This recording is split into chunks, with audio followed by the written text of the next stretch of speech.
Salut les gars. Salut. Salut. Donc aujourd'hui je viens vous voir pour avoir des petits renseignements vu que sur le cadre de mes projets en PPE je travaille sur l'option réseau. J'aimerais avoir quelques petits renseignements sur un petit peu ce que vous faites parce que là je vois que vous êtes en train de faire de la pratique et j'aimerais savoir, vous m'en parliez un peu plus. Ça marche. Mais écoute, là nous en fait on travaille sur un projet, on doit changer un routeur. Et donc je vais te montrer le contexte. Donc nous on se trouve ici, ça c'est le routeur sur lequel on doit intervenir. Et par exemple là c'est tout le réseau du SIO ici. Donc là c'est à dire que si tu te trouves en salle de classe, toi tu es ici et tu passes par là pour aller sur internet. En fait on avait un deuxième groupe qui travaillait aussi sur un routeur qui devait changer celui-ci. Donc eux ils l'ont mis en place, il a l'air de fonctionner, sauf que depuis qu'ils l'ont mis en place, on a dû nous faire des modifications sur ce routeur là, ce qui a entraîné une déconnexion et maintenant on ne peut plus trop y accéder et ça fout un peu le bazar.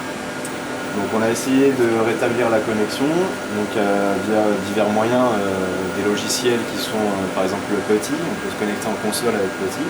D'accord. Sauf que on a mis un masque de réseau qui n'était pas le bon.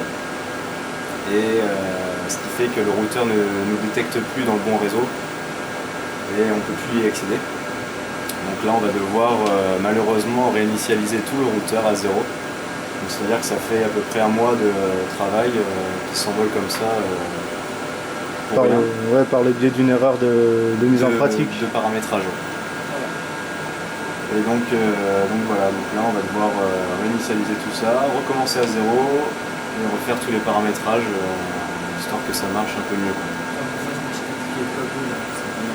Ça serait pas mal de faire une petite étiquette pour par exemple là donc nous on intervient sur ce routeur-ci.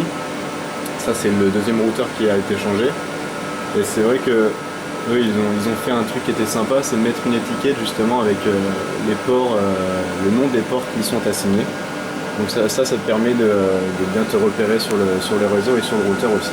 À pas aller chercher à chaque fois sur le routeur quelles sont les interfaces, à quel réseau elles appartiennent. Ouais, c'est pour simpliciter la technique de travail pour vous y retrouver plus facilement. Pour se retrouver. Donc voilà. D'accord, je vous remercie. Mais merci à toi. Ouais.